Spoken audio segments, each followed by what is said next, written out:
Good afternoon. No, you don't do that, bro. Who does that? Who does that? No. But I'm Nigerian with my Nigerian accent. If I try that, they might think I want to steal from them. Really? No, like, can you imagine me now with my tongue? Like, welcome back to the channel. Welcome to this video. Today I'm with blue. But wearing white today. Yeah. Oh, I'm wearing blue. Oh, it's like I'm wearing blue on my neck. Okay. Oh my god. So, and today we're just making a fun, light-hearted video. We're just going to be talking about some Nigerian habits or some things we're used to doing in Nigeria that we don't really see people doing here. So we seem to have dropped some of them. Yeah. Those are just kind of things we want to be talking about today. If that's something that you're interested in seeing, don't forget to do what? Keep on watching. And before we get straight to this video, don't forget to subscribe, like, and comment. I'm very sorry, I tend to play a lot if you're new here, but don't forget to like, comment, and subscribe. And let's get straight into the video. Late night show because we wanted a different vibe. So yeah, today, like I said before, we're going to be talking about some Nigerian habits. We seem to have dropped since we're living in Ghana. When we say Ghana, we don't mean the whole Ghana because we live in Accra, so we mostly know about Accra alone. Yeah. I think some of these things, everyone will like, oh, they do it in some other places, but we wouldn't know because we live in Accra. So it's just going to be based off of Accra and back home in Nigeria. So I hope you really enjoy. Are you excited? I am. Disclaimer, I feel like I have to do all this disclaimer because people will tend to always we always have people coming around to like shock us. It's a fun-hearted video. It's light-hearted. It's nothing serious. In case you want to shock us, I'm already shocking myself. You don't need to do it. It's a very peaceful and loving video. You will love it. Oh yeah, I can feel the energy. Okay, so let's get straight into it. I think so. What are some of those things that one of those habits really is about I think greeting, right? We greet differently. In the sense that in Nigeria we tend to like, okay, where I'm from, I think in Nigeria, another thing we should make you understand is we have different tribes, different cultures in Nigeria. Like there are hundreds of them. Did you say hundreds? 200s of them? No, I'm about 500 plus. When I say 100, I added S to it. Okay. So it's like we got 500 plus different. So there are people that are very different. Nigeria is a very vast, multicultural nation. So it's quite different. So even how I explain might be different from mine. But the way we greet back home in Nigeria is quite different from the way they greet here, because in Nigeria you have to like bend to greet. When you are greeting, like if where I'm from, if you are greeting an elderly person, someone that's older than you, you don't stand and greet them. They will ask you, are we mates? Are we mates? Or were you raised by wolves? Were we born together? You like if you're a girl, if you're a female, you have to bend your knees. That's a kind of courtesy to greet. You don't just stand and you greet. And then for the male, you have to prostrate. Okay, in the olden days, it used to be prostrate, but now because we modernize a lot of things, you just bend your head, and then the female will bend their knees to greet. And another thing is, you don't greet an elderly person good morning or good afternoon. No, you don't do that, bro. Who does that? Who does that? No. If you do that, they will ask you, are you raised by wolf? You don't have respect. Is it me you're getting good morning and good afternoon? Oh, because you've gone to school now, you've developed you've grown chest. You've grown. Oh, they use that one for me a lot because you've grown chest. You don't have birds. You're not telling us good morning, right? It's next to like a taboo is in Nigeria to like greet an elderly person good morning. Okay, I think it's acceptable when you like leave your immediate environment, and because it's a multicultural nation, and then now you're in someone else's state where they don't speak same language, and you can't greet in their language. You just you cannot greet good morning or sir. They know you are from different place, but when they know you are from the same place with them, like in my own state, and then you're now walking up to someone that's my mother's age and you say good morning. Maybe your friend comes to visit and is greeting your mother good morning. Your mother will even leave your friend, will turn and look you like this, like is this so you're moving with bad guys? You're moving with bad guys is really different. But yeah, I think it's possible to agree with good morning. You just need to add sama as a sign of respect. Okay. So you picking one of the habits? Yeah, sure. The habit that we do a lot in Nigeria is that elders never greet first. Never. Those people, seriously, never. They never do that. If they do that, that means you are gone. Like it means there's problem, there's fire in the house. It's more like African parents doing the dishes and everything. And you're sitting. Sorry, you are gone. Like Charlie, you are gone. Bye bye. So they don't do that. But over here, I realize that the elderly one, like some I won't say all, but No, I some. think in here the difference they do is that if the people are sitting here now and someone that other than us just enter the compound meet us, they'll be like, you can greet us and then we greet. Yeah. But that shit don't happen in Nigeria. In Nigeria, they always walk in here. You met us here, and you stand and start looking at us like this. Waiting for us to greet. If you don't greet, it's like even the eyes are gonna look at you like this. And you cannot, the eye alone will let you know. Like, and then if you are with your mother would just like, I cannot raise you better like this. Greet your head out. So no matter the situation, you as the younger one, you always have to greet first. But here, I just feel like if another person meets you or you're in a taxi, someone is entering the taxi and it's older than you, they will like, good morning, and you like, good morning, and it's like that. But all those elders for Nigeria, they too lack respect. And another thing I realized again, or another thing I have to like drop is, for example, we are seated here and an elderly woman is here. We all stand up for she to sit down. Do you get? We have to stand up. If you don't, you have to stand up for him. No, that is respect. I just feel like they feel entitled to it. I feel like most time you do it because you want to do it. Okay. In other places, people do it, but mostly because they want to do it. They feel okay. But back home, it's like a written or a bit unwritten rule of law, something that we all know, but nobody will say is written is a law. When you in another person come, you have to get up. And then another thing about the greeting aspect also is that you can't sit and greet an elderly person. No, don't do that. You have to stand up. You have to stand up. Like the way we're sitting here, and if another person come here in Ghana, we can still be sitting and be like, good morning, sir, welcome, sir. Don't do that shit.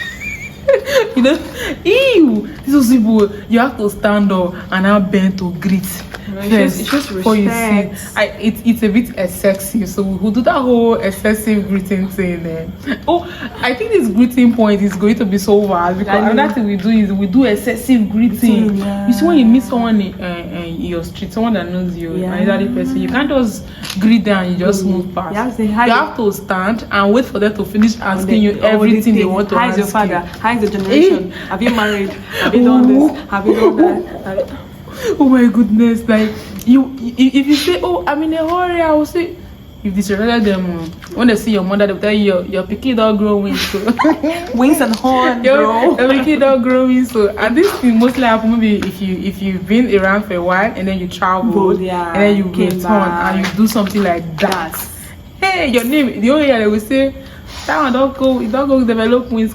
Okay, pidgin English. Say I'm from Delta. We speak a lot of pidgin. I'm a Wafarian, so ignore that. Anyway, we do that whole excessive greeting here. That thing really I think my neighbors, they mostly just say good morning to each other and they're moving past each other. You don't have to stand and start saying, how is this one? You saw me yesterday, you asked me already, why are you asking me today again? Did they share? But I do like it. So it's sign of respect. Okay, that brings us another point. Another point, I think I was even talking about. Have I done something similar? You might have.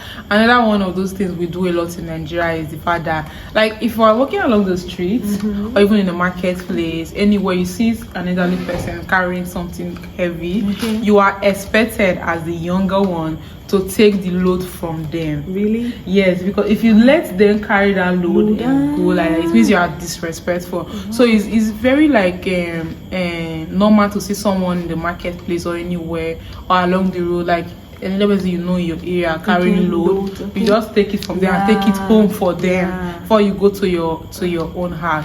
But yeah, they don't do that a lot. So when I first come here, I was like, when I saw an elderly person carrying something, there will be this urge for me to go and like take the bag from them. But I'm Nigerian with my Nigerian accent. If I try that, they might think I want to steal from them. Really? No, like, can you imagine me now with my strong Nigerian accent? Just maybe I meet someone or an elderly person in the market is carrying her waist. I will take give me, let me carry it.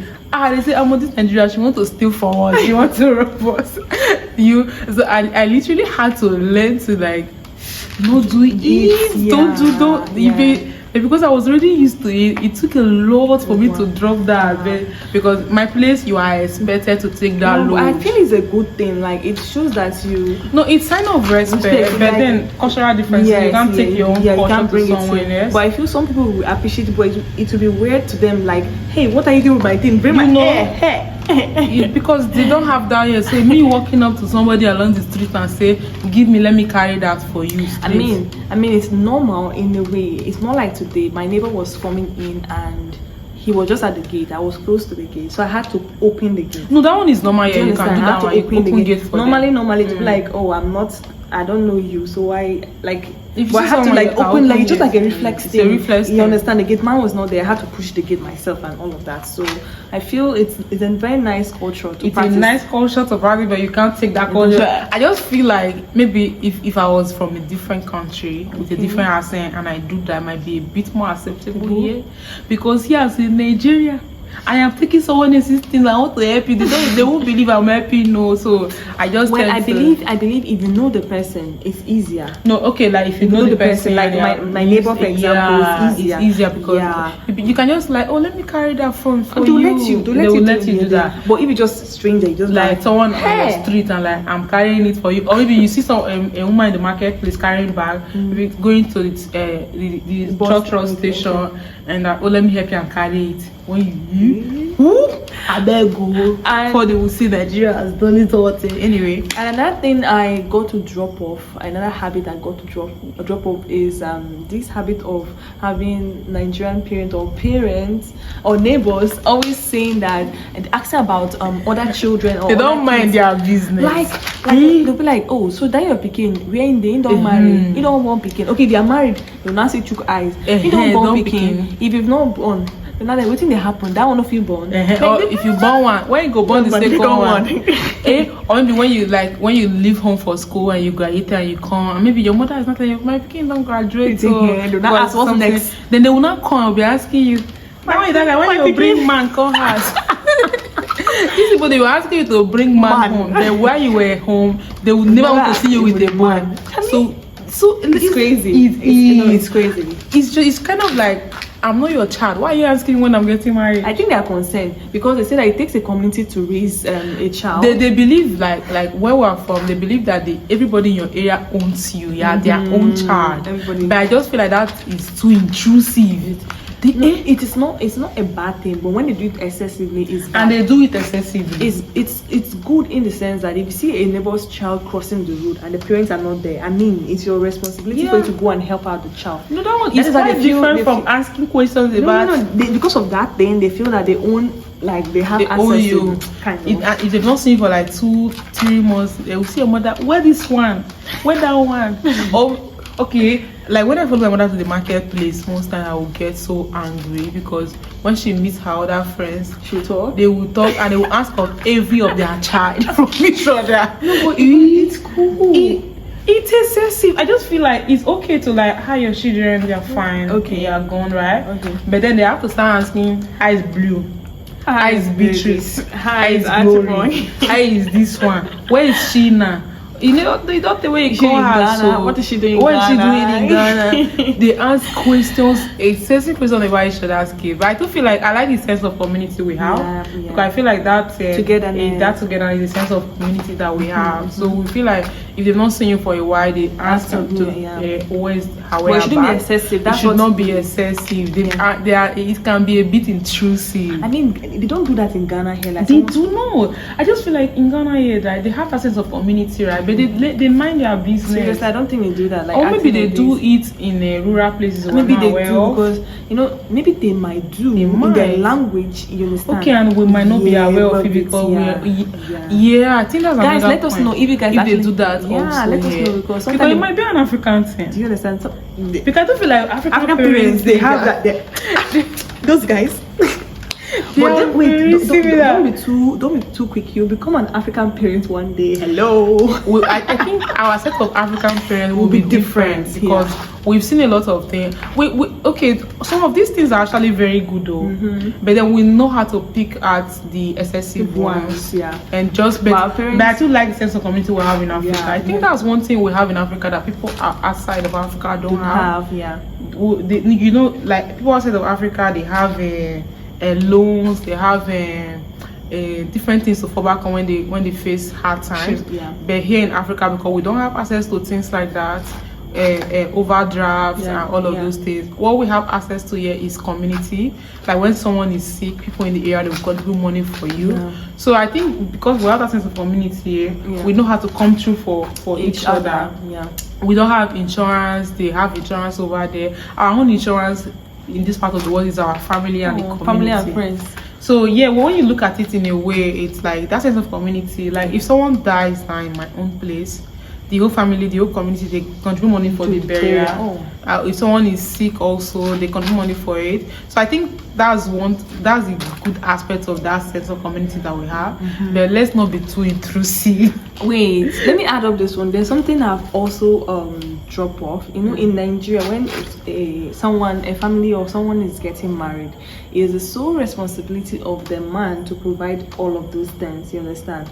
But here, I feel they do it more like a community or a family thing, that Both maybe this auntie is going to, this auntie is going to cook, like she's providing things for cooking. This uncle is going to like buy like the canopies and bring the thing. Another one is going to cater for this. And I've not noticed that. They do that a lot. They do that a lot. Marriages. And I think it's very good because it will help lessen like the cost on the guy. You understand? Because after paying all of this money and you be left with nothing, you can't take care of their daughter, like hello. So if you want to marry an Igbo girl, you sweat. You need to have money. Before they drop life, for you. That is telling you in life you need to have money. Not just as a guy, as a lady. But you know what? I think in Nigeria, a lot of these things are now modernizing. Now the girl and the boy, they come together and pay for their marriage. In some cases, in most cases, they expect the guy to pay for it. Oh wow! Like if you marry an Igbo girl now, for instance, you go and take list. I think different tribes have different marriage customs.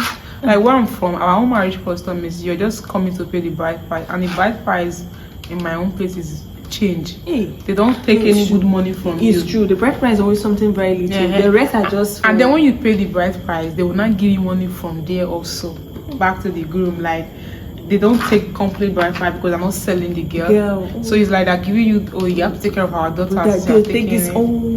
So I think in some places in Nigeria, marriages are very cheap. They don't put excess load on the groom, but there are some places where the groom will carry heaven and earth. No, I think bride price is quite cheaper. What makes it expensive is the celebration. The ceremony. Yes. Bride price is actually cheap. In most places. Some people take like 25 naira. It's even 25 naira. You can imagine in most places. Some 25 naira. 25 naira is like maybe 25 naira, 20 pesos. 20 pesos. And 2.5 pesos. Seriously, 2.5 pesos. 2.5 pesos. Yeah, that's what the money. That's the main money for the bride. Most times your marriage can be cheap or expensive because if you are doing like a 3 canopy marriage, it's very cheap because the main bride price is 2.5. I don't know how much it is in dollars. I don't really know how much they do their own bride price. I think another thing we do a lot talking about marriage because I think we've now broadened the whole thing up. Like in Nigeria, right, you have to go back to your own village for traditional marriages, like especially the first daughter. Even if your parents are living in Lagos and you are from Delta State, you can't pay the bride price in Lagos State. You have to go back to the Delta State because we have this whole sense of your parents are not your main owners. Like they're paying bride price in Nigeria, right? People will think, oh, it's just the parents. It's a lie. It's the uncles and the aunties that own that marriage. So you can't give out your child there in Lagos. You have to come back home. That's what we're doing. Is it the same thing? I don't know. I think you have to also go back to your village. You have to go back to your village. But I think here you can just do the marriage here it's true. In wherever you are living. But in Nigeria, you have to go back to your village to pay the bride price because the family have to be present. Where you have to be present. They are the ones that are bringing the list. They are doing everything basically. But I think nowadays people actually pay the money. They send the money to the village, and maybe the children that are outside. So you can even do that for maybe the whole sending money to the village, or maybe going to the village to bring the elders to the city. Is for second daughters like us because the other thing in Nigeria is as if all of us are second children were irrelevant. The first child, the womb opener. Both being as a boy or as a girl, if you are the first child, you are expected to follow every one of these rules to the latter. But when you get to like the middle child like us, they're a bit lenient towards us. Because me now, I still can't do mine in Lagos State. When I was living in Lagos, I have to go home because that's my own community, but I'm doing there are some tribes in Nigeria where they let their second daughter, if the parents are living in the city, they come to the city and do the marriage. But first daughter, you have to go home. Wow, It's guys, quite do let us different here. know how you guys do yours. Yeah, I mean, do the first child have to travel? Let me say you are from Kumasi, for example. The child is the bride is from Kumasi. Does she have to go to her father's house in Kumasi to do the wedding, or if she's outside the country, do they have to, like, I don't know how they do. You guys should let us know how they do. I really don't know. I think I was telling someone that I really want to learn more about the Ghanaian marriage. I think I've been to a Ghanaian marriage before. One thing I also learned about their own hereditary thing is most times they have the custom where they inherit from the maternal side. Okay, yeah. Instead of paternal side. Yeah, maternal side. Like if let me say your mother is from Kumasi and your father is from Accra, you are from Kumasi. Yeah, they take their mother's side. I like it too, because our own side take your father's side. everybody take your father's side. Like the mother's side is usually irrelevant. Oh. Like if I'm getting married now, I have to do it to my father's community. My mother community, they will just come, they will start. I'm speaking my language. Where is the mother's people? Where is the father's people? The mother's people will just be worker. They really don't have too much say in the child life. It's only even when you give birth to a child of wedlock in Nigeria, that child still belongs to the father. Yeah. So I like the whole, but I just feel like it should be more blended. If it can be blended in Nigeria, and there are some tribes in Nigeria that even disinherit their female child. It's crazy. But one thing I like about my particular tribe is both the male and female child, they inherit equally. Okay. But that's just my tribe. There are some tribes they don't even do that. They don't your father owns the children, but they believe the girl child is another man's child, because you're getting married to someone else's family, changing your name. I'm never going to change my name though. Let's change that. I think that's been fun already. We've done a couple of points. There's something I think we'll do a part of this video, because it's really fun talking about some of these things. So we're going to do another part of it. But then it's been fun sitting and chatting with you guys. Before you leave, don't forget to do what? Like, comment, subscribe, and we'll see you guys in the next one. Video.